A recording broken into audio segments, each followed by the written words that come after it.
ये कहानी है प्राचीन काल की, जब ईश्वर ने मनुष्य की रचना करी। लेकिन जो उसके लिए सबसे बड़ी चुनौती थी वो ये थी कि परमात्मा की दी हुई शक्तियों का दोहन मनुष्य आसानी से ना कर पाए। इसके लिए उसने एक बैठक बुलाई। उस बैठक में यह बताना था कि हम इन शक्तियों को छुपाएं कहां।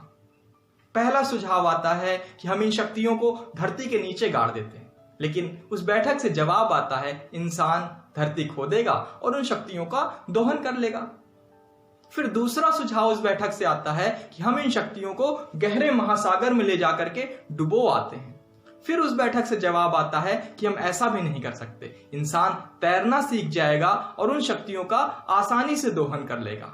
फिर उस बैठक से तीसरा सुझाव आता है कि हम इन शक्तियों को ऊंचे पर्वत पर ले जाकर के रख देंगे और मनुष्य वहां तक पहुंच नहीं पाएगा। फिर से जवाब आता है कि कोई भी ऊंचाई मनुष्य के लिए इतनी नहीं कि जहां वो पहुंच ना पाए।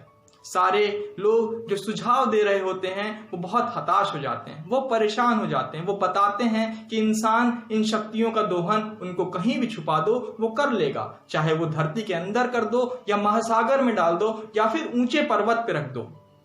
लेकिन उसी बैठक में एक तजुर्बेदार ईश्वर होते हैं। वो बताते हैं कि क्यों ना हम इन शक्तियों को मनुष्य के अंदर ही डाल दें। वो बाहर ढूंढता रहेगा और इन शक्तियों का दोहन कभी नहीं कर पाएगा।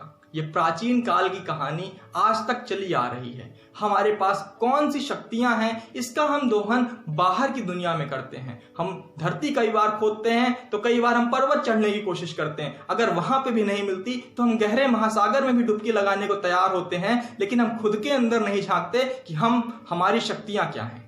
इस पर कबीर दास जी कहते हैं कि जैसे तिल में तेल है, ज्यों चमक में आग, तेरा साईं तुझ में है, तू जाग सके तो जाग।